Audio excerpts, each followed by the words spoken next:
जय गुरु मंगल नमः पार्वतापतये हर महादेव शंभो गुरु बसवलिंग महाप्रभु जय आदिशक्ति पाद अरविंद वेगति ಗೋವಿಂದ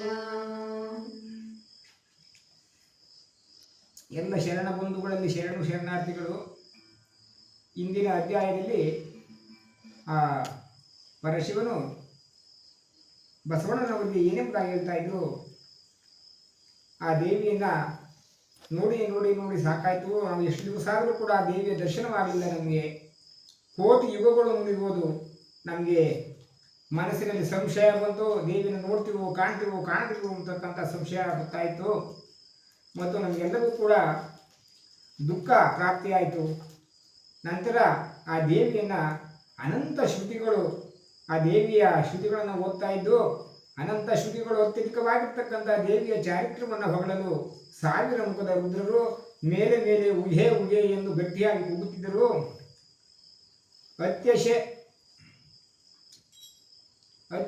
ಅತಿಶಯ ಪ್ರಕಾಶವುಳ್ಳ ಐಶ್ವರ್ಯ ರೂಪವುಳ್ಳ ದೇವಿಯನ್ನು ಯಾರು ಸ್ತುತಿಸುವರು? ನಮ್ಮ ಬುದ್ಧಿಯು ಮರವೇ ಉಳ್ಳದ್ದಾಯಿತು, ಬಸವೇಶನೇ ಕೇಳು ಎಂಬುದಾಗಿ ಶಿವನು ಬಸವಣ್ಣನವರಿಗೆ ಹೇಳ್ತಾ ಇದ್ದಾರೆ. ಏನು ಎಂಬುದಾಗಿ ಹೇಳ್ತಾ ಇದ್ದಾರೆ?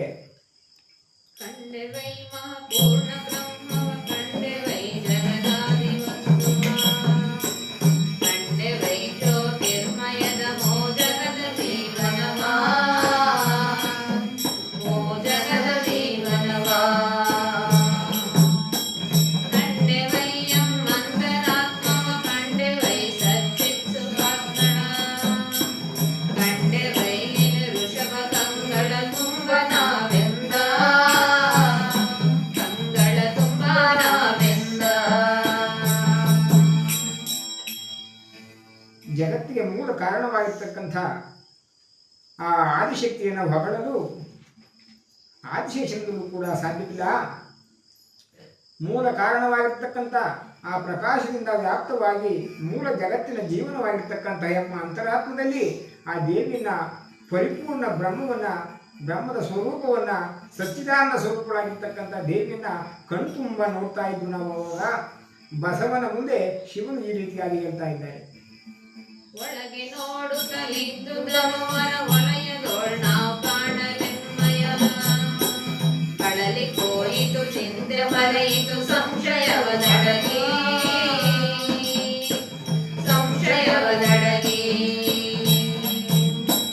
ಬಲು ಬಹಳ ಕಾಲದಲ್ಲಿ ಬಯಸಿದ ಸುಲಲಿತಾಮಳ ಬ್ರಹ್ಮನೆದುರಿಗೆ ಒಳೆಯಲಿ ಕೆಡಗೆಡದೆ ಮೂವರೆಂದೆರುತ್ತಾ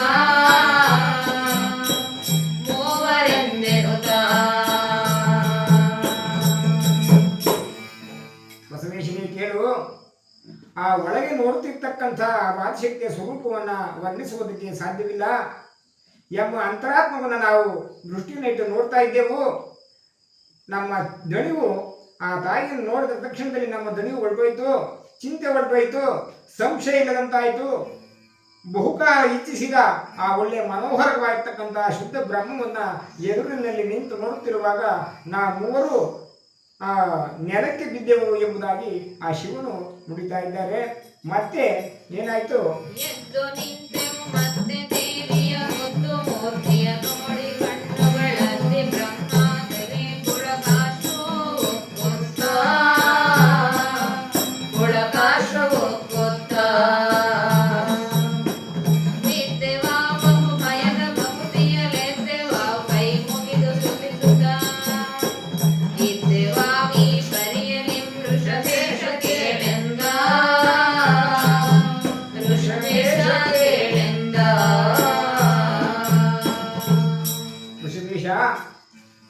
ಬಿದ್ದು ಮತ್ತೆ ಎದ್ದು ನಿಂತು ಆ ದೇವಿಯ ಪ್ರೀತಿಯುಳ್ಳ ಮೂರ್ತಿಯನ್ನು ನೋಡಿ ಕಣ್ಣುಗಳಲ್ಲಿ ಆ ಪರಿಪೂರ್ಣವಾಗಿರ್ತಕ್ಕಂತಹ ಬ್ರಹ್ಮವನ್ನು ಕಂಡು ರೋಮಾಂಚನಗೊಳ್ತಾ ಇದ್ದು ಬಹು ಭಕ್ತಿಯಿಂದ ಭಯದಿಂದ ಕೆಳಕ್ಕೆ ಬಿದ್ದು ಮತ್ತೆ ಎದ್ದು ಕೈ ಮುಗಿದು ಎದ್ದು ನಿಂತು ಈ ರೀತಿಯಾಗಿ ಸ್ತುತಿಸ್ತಾ ಇದ್ದು ಅಂತೇಳಿ ಬಸವಣ್ಣನವರಿಗೆ ಶಿವನು ಏನೆಂಬುದಾಗಿ ಹೇಳ್ತಾ ಇದ್ದಾರೆ.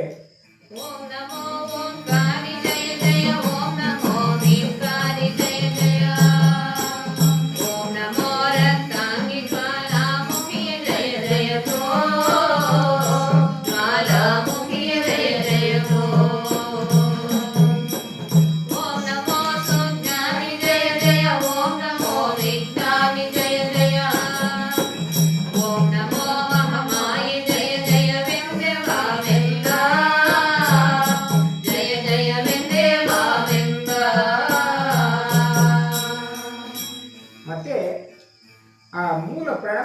ಸುಂದರವಾಗಿರ್ತಕ್ಕಂಥ ದೇವಿಯನ್ನ ಓಂ ನಮೋ ಮೂಲ ಪ್ರಣವ ಸ್ವರೂಪಗಳೇ, ಕ್ರೀ ಎಂಬ ಬೀಜಾಕ್ಷರವುಳ್ಳವಳೆ, ಕೆಂಪು ವರ್ಣದ ಶರೀರವುಳ್ಳವಳೆ, ಅರಿವಿನ ಮುಖವುಳ್ಳವಳೆ, ಸುಜ್ಞಾನ ರೂಪಳೆ, ಮಹಾಮಾಯೆಯೇ ಜಯ ಜಯವೆಂದು ಆ ಜಯಘೋಷವನ್ನು ಮಾಡ್ತಾ ಇದ್ದು 3 ಜನ ಅಂತಕ್ಕಂಥದ್ದನ್ನ ಶಿವನು ನಂದೀಶ್ವರರಿಗೆ ಹೇಳ್ತಾ ಇದ್ದಾರೆ.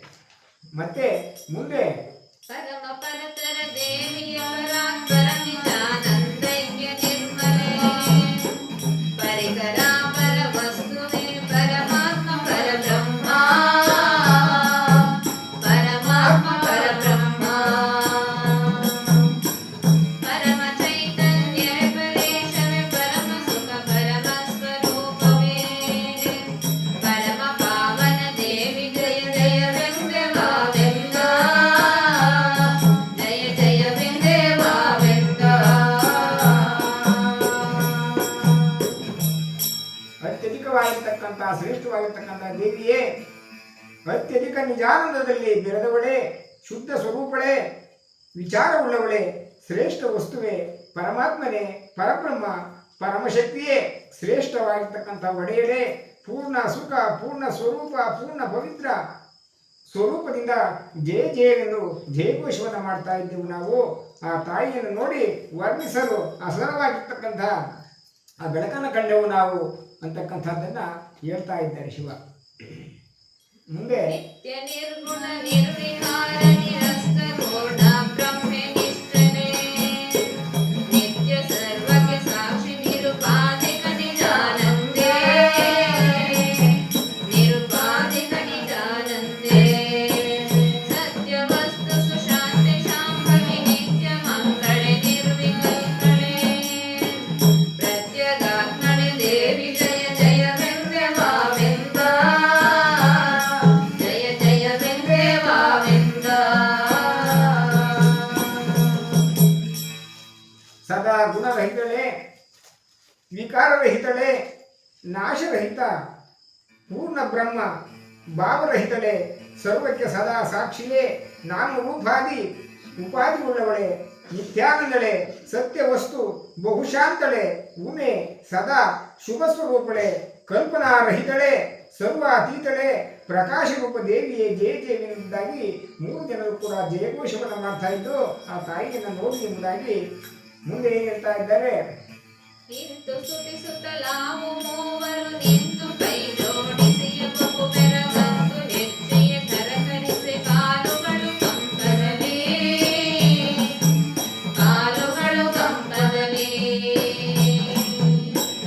ಎಂತೆನಲಿ ಶ್ರೀದೇವಿ ಲಾವಣ್ಯಂತು ನೋಡಡ ಶಕ್ಯದಲ್ಲಿ ಕಣ್ಣಂತು ಅದಿರಲು ಬಿದ್ದೆವಾ ಪರವಶದಿ ಕೇಳೆಂದ ಪರವಶದಿ ಕೇಳೆಂದ. ಈ ಪ್ರಕಾರವಾಗಿ 3 ಜನರು ಕೂಡ ಕೈ ಮುಗಿದು ಆ ದೇವಿ ಎದುರಿನಲ್ಲಿ ಸ್ತುತಿಯನ್ನು ಮಾಡ್ತಾ ಇದ್ದೆವು. ಬಹಳ ಆಶ್ಚರ್ಯವನ್ನು ನೋಡಿ ನಮ್ಮ ಕೈ ಕಾಲುಗಳು ಗದಗದನೆ ಥರ ನಡುಗುತ್ತಾ ಇದ್ದವು.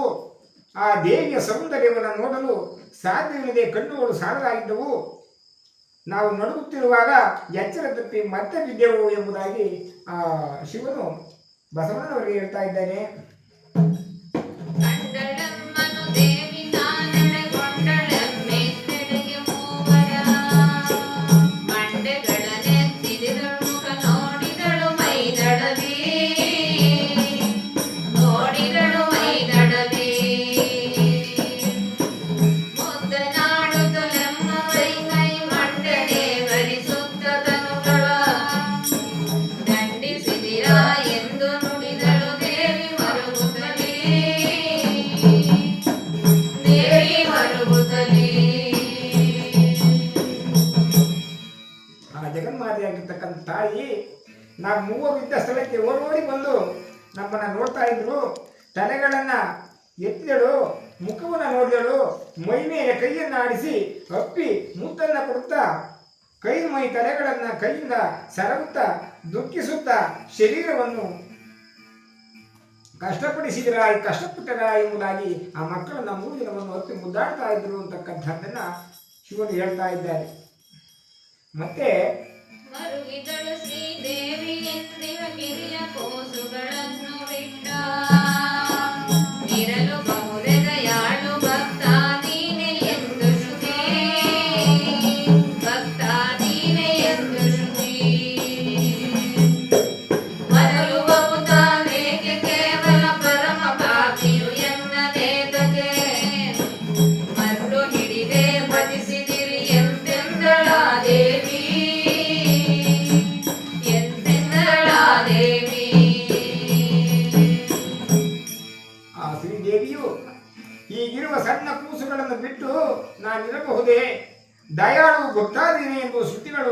ಹೇಗೆ ನನ್ನನ್ನು ಹೊಗಳ್ತಾ ಇದ್ದಾರೆ. ನಿಶ್ಚಯವಾಗಿಯೂ ಹೆಚ್ಚಿನ ಪಾಪಿಯಾದ ನನ್ನನ್ನು ಹುಚ್ಚಿಡಿದು ಏನು ಕಾರಣ ಬಯಸಿದಿರಿ ಎಂಬುದಾಗಿ ನಮ್ಮನ್ನು ಮುರುಕದಿಂದ ಆ ತಾಯಿ ಮಾತನಾಡಿಸ್ತಾ ಇದ್ದಾರೆ ಎಂಬುದಾಗಿ ಮತ್ತೆ ಏನು ಹೇಳ್ತಾ ಇದ್ದಾರೆ. ಎನ್ನನು ದಯಾಳೆಂಬ ಮಾತಿಗೆ ಇನ್ನು ಹೊತ್ತಿತು ತಪ್ಪು ನಾನೀಗಿನ್ನು ನಿಮ್ಮನ್ನು ಬಳಲಿಸಿಯೇ ನಾ ಹೊತ್ತೆನವ ಕೀರ್ತಿ ಹೊತ್ತೆನವ ಕೀರ್ತಿ. ಎನ್ನ ಭಜಿಸುವರವರು ಪುರಿಗಳು ಎನ್ನ ನೇತಿಗೆ ಬ್ರಹ್ಮವೆಂದೇ ಇನ್ನು ನುಡಿವರು ಶಿವ ಶಿವ ಎಂತೆಂದಳ ದೇವಿ ಎಂತೆಂದಳ ದೇವಿ. ನನ್ನನ್ನ ದಯಾಳು ಎಂಬುದಾಗಿ ಈ ಜಗತ್ತೆಲ್ಲ ಕರೀತಾ ಇದೆ. ಆದರೆ ನಾನು ಇವತ್ತು ತಪ್ಪನ್ನು ಮಾಡಿ ಕಳಂಕ ಹತ್ತಿತು ನನಗೆ. ಈಗ ನಾನು ನಿಮ್ಮನ್ನು ಕಷ್ಟಪಡಿಸಿ ವಿರುದ್ಧ ಹೊಗಳಿಕೆಯನ್ನು ಹೊತ್ತೇನು. ಎನ್ನನ್ನು ಭಜಿಸುವವರು ತಿಳುವಳಿಕೆ ಇಲ್ಲದವರು ಎನ್ನನ್ನು ದೇವರೆಂದು ಏಕೆ ನುಡಿವರೋ ಶಿವಶಿವ ಎಂಬುದಾಗಿ ಮೊರುಕದಿಂದ ತಾಯಿ 3 ಜನವನ್ನು ಒಪ್ಪಿ ದುಃಖವನ್ನು ಕೊಡ್ತಾ ಇದ್ದಾರೆ. ಮೊದಲಿಗೆ ಶಿವನು ಮತ್ತೆ ಹೇಳ್ತಾ ಇದ್ದಾರೆ. ಬಿಟ್ಟು ಹೋದೆನು ಕಷ್ಟದಲ್ಲಿ ಮೂರು ಶಿಶುಗಳ ದುಷ್ಟರಿಂದ ಉಳಿದರಿಂದೆ ಎಷ್ಟು ಸುದ್ದಿಯ ಕೊಳ್ಳದಲೆ ಎನ್ನಂತ ಕಲು ಹೃದಯ ಎನ್ನಂತ ಕಲು ಹೃದಯ. ಹುಟ್ಟಿ ಬೆಳೆದವರೊಳಗೆ ಬೇಡವು ಕಷ್ಟಪಡಿಸಿದೆ ಮಕ್ಕಳನ್ನು ನಾ ಎಷ್ಟು ದಿನವಿರಬಹುದೇ ಎನ್ನುತ್ತಲೇ ತೂಗಿದಳು ಶಿರವ ತೂಗಿದಳು ಶಿರವ. ಈ 3 ಕುಸುಗಳನ್ನು ಬಿಟ್ಟು ಹೋಗಿ ಎಷ್ಟೋ ದಿವಸಗಳಾದವು. ಈ ಮಕ್ಕಳು ಎಷ್ಟು ನೊಂದಿರಬಹುದು. ಈ ಸುದ್ದಿಯನ್ನು ತಕ್ಕೊಳ್ಳದೆ ನನ್ನಂಥ ಕಠಿಣ ಮನಸ್ಸು ಇರಬಹುದೇ. ಇಂಥ ಹುಟ್ಟುವವರಲ್ಲಿಯೂ ಬೆಳೆಯುವವರಲ್ಲಿಯೂ ಬೇಡವು. ನಾನು ಮಕ್ಕಳನ್ನು ಕಷ್ಟಪಡಿಸಿದೆ, ಇಷ್ಟು ದಿನ ಬಿಟ್ಟಿರಬಹುದೇ ಎಂಬುದಾಗಿ ತಲೆಯನ್ನು ಅಲ್ಲಾಡಿಸುತ್ತಾ ದೇವಿಯು ಮೊರಕವನ್ನು ಪಡ್ತಿದ್ರು ಅಂತಕ್ಕಂಥದ್ದನ್ನು ಶಿವನು ನಂದೀಶ್ವರಿಗೆ ಹೇಳ್ತಾ ಇದ್ದಾರೆ. ಮತ್ತೆ ಏನ ಮಾಡಿದ್ರು ತಾಯಿ. ತೊಡೆಯ ಮೇಲಿಲು ನಿಗಳು ಮೂವರ ತಡವಿಗಳು ಅಂಗವನ್ನು ಕಂಗಳ ಕಡೆಯ ಆನಂದದಲ್ಲಿ ಮಹಾಪುತ್ರ ಸ್ನೇಹದಲ್ಲಿ ಮಹಾಪುತ್ರ ಸ್ನೇಹದಲ್ಲಿ ಇಡುಕಿದುದರಿಂದೇನು ಫಲಮೈಗಳುಗಳಲಿದಿರಿ ಮಕ್ಕಳಿಲ್ಲದೆ ನುಡಿರೈನ ನೀವೆನೆಂದಳು ದೇವಿ ಕರುಣದಲ್ಲಿ ದೇವಿ ಕರುಣದಲ್ಲಿ. ಆ ದೇವಿಯು 3 ಜನ ಮಕ್ಕಳನ್ನು ತನ್ನ ತೊಡೆಯ ಮೇಲೆ ಇರಿಸಿ ಆನಂದೋದಕವನ್ನು ಸುಸ್ತಾ ಆ ಮಕ್ಕಳನ್ನು ಪ್ರೇಮದಿಂದ ಶರೀರವನ್ನು ಅಪ್ಪಿಕೊಂಡು ದುಃಖಿಸುವುದರಲ್ಲಿ ಏನು ಫಲವಿಲ್ಲ. ಬಹಳ ಕಷ್ಟಪಟ್ಟಿದ್ದೀರಿ ಮಕ್ಕಳಿರ, ನಿಮಗೆ ಏನು ಬೇಕಾಗಿದೆ. ಬಹಳ ವರ್ಷಗಳಿಂದ ತಪಸ್ಸನ್ನು ಮಾಡಿ ನನ್ನನ್ನು ಕಂಡಿದ್ದೀರಿ. ಈಗ ಅಂತಃಕರಣದಿಂದ ನಾನು ನಿಮಗೆ ವರವನ್ನು ಕೊಡ್ತಾ ಇದ್ದೇನೆ, ಏನು ಬೇಕಾದರೂ ಬೇಡಿ ಎಂಬುದಾಗಿ ಆ ತಾಯಿ ತ್ರಿಮೂರ್ತಿಗಳಿಗೆ ಹೇಳ್ತಾ ಇದ್ದಾರೆ. ಮತ್ತೆ ಬೇಡಿ ವರಗಳ ಮಕ್ಕಳೇ ನೀವು ನೋಡಿಬೇಕಾದುದನ್ನು ಏನೇನು ಮಾಡದಿರಿ ಸಂದೇಹ ಮನವ ವಿಚಾರಿಸಿ ನೀವು ವಿಚಾರಿಸಿ ನೀವು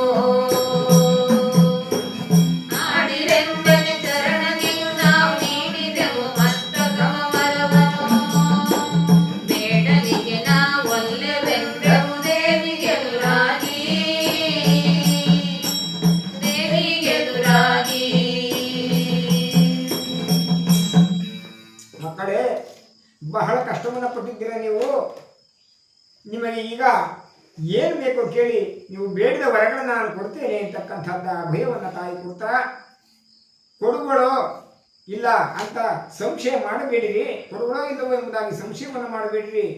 ನಿಮ್ಮ ಮನಸ್ಸನ್ನು ವಿಚಾರಿಸಿ ನುಡಿಯಿರಿ, ಏನನ್ನ ಕೇಳಿ ಎಂಬುದಾಗಿ ಪಾದಗಳ ಮೇಲೆ ತಲೆಯನ್ನಿಟ್ಟು ದೇವಿಗೆದುರಾಗಿ ವರವನ್ನು ಬೇಡವು ನಾವು, ನಮಗೆ ವರ ಬೇಡ ಅಂತಕ್ಕಂಥದ್ದನ್ನು ತ್ರಿಮೂರ್ತಿಗಳು ಹೇಳ್ತಾ ಇದ್ರು. ಮತ್ತೆ ತಾಯಿ ಏನು ಹೇಳ್ತಾರೆ. ನಿನ್ನನೇ ಕಳಕೊಂಡು ನಾವೇ ನಿನ್ನ ಮಾಮೆವು ಎನ್ನುತ್ತಲಿದ್ದೆವು ನಿನ್ನ ಬಿಟ್ಟಿ ವರವ ಬಯಸುವರೆಂತ ಮೂಢರು ಎಂತ ಮೂಢರು ನಿನ್ನ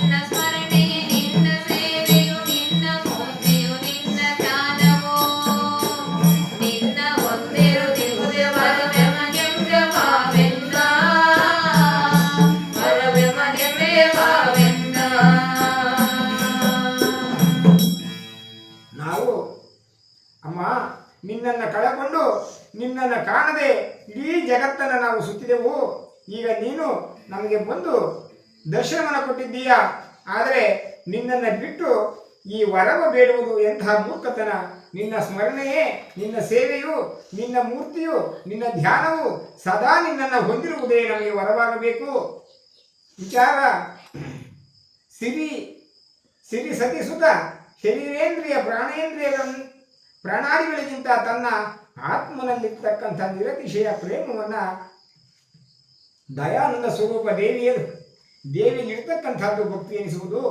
ಇಷ್ಟ ದೇವತೆಯ ಹೊರತು ದುಃಖ ಅಶುಚಿಯ ನಿತ್ಯವಾಗಿರ್ತಕ್ಕಂಥ ವಿಷರೂಪ ವಿಷಯಗಳನ್ನು ಬೇಡುವುದು ಭಕ್ತರ ಲಕ್ಷಣವಲ್ಲ. ತಮ್ಮ ದರ್ಶನವೇ ದುರ್ಲಭವು, ದರ್ಶನ ಕೊಟ್ಟ ವರದಾನವು ಕಡಿಮೆಯೇ ಎಂಬುದಾಗಿ ನಿರೀಕ್ಷೆಯುಳ್ಳವ ಆದರೂ ಸದಾ ಶರೀರದಿಂದ ನಿನ್ನನ್ನು ಸೇವಿಸುತ್ತಿರುವುದನ್ನು, ವಾಕಿಂದ ಸ್ತುತಿಸುತ್ತಿರುವುದನ್ನು, ಮನಸ್ಸಿನಿಂದ ಧ್ಯಾನಿಸುತ್ತಿರುವುದನ್ನು, ನಿನ್ನಲ್ಲಿ ಅಚಲ ಪ್ರೇಮವನ್ನು ಕೊಡು ಎನ್ನುವುದು ಜಾಣತನವು. ಅಮೂಲ್ಯ ರತ್ನವು ದೊರಕಿಸಲು ಅಲ್ಪವಾಗಿರ್ತಕ್ಕಂಥ ಗಾಜಿನ ಚೂರನ್ನು, ಕಾಮಧೇನು ಹೊತ್ತಿರಲು ಬಂಜೆ ಗೋವನ್ನು ಇಚ್ಛಿಸುವಂತೆ ಪರಮಾನಂದ ಸ್ವರೂಪ ದೇವಿಯನ್ನು ಬಿಟ್ಟು ವಿಷಯ ರೂಪ ವರವನ್ನು ಬೇಡುವುದು ಮೂಢರೆಂದುವೇ ತಿಳಿಯತಕ್ಕದ್ದು. ವರದ ಇಚ್ಛೆಯೇ ದುಃಖ, ವಿಷಯ ಬೇಡುವುದು ದರಿದ್ರತನವು. ಏನು ಒಲ್ಲೆನೆಂಬುದೇ ಎಲ್ಲವನ್ನು ಬೇಡಿದಂತೆ. ಅನಿಚ್ಛೈವ ಪದಂ ಎಂಬಂತೆ ಏನು ಇಚ್ಛೆಯಿಲ್ಲದಿರುವುದೇ ದೇವಿ ಸ್ವರೂಪ. ಅದೇ ಮೇಲಾದ ವರವೆನಿಸುವುದು. ಪರಮದೇವಿಯನ್ನು ಭಜಿಸುವವರು ಆಕೆ ಅನುಗ್ರಹಕ್ಕಾಗಿಯೇ ಇರಬೇಕಲ್ಲವೇ, ಅನ್ಯ ಯಾವ ಫಲಾಪೇಕ್ಷೆಯೂ ಇರಕೂಡದು ಎಂಬತಕ್ಕಂಥದ್ದನ್ನು ಶಿವನು ನಂದೀಶ್ವರನಿಗೆ ಹೇಳ್ತಾ ಇದ್ದಾರೆ.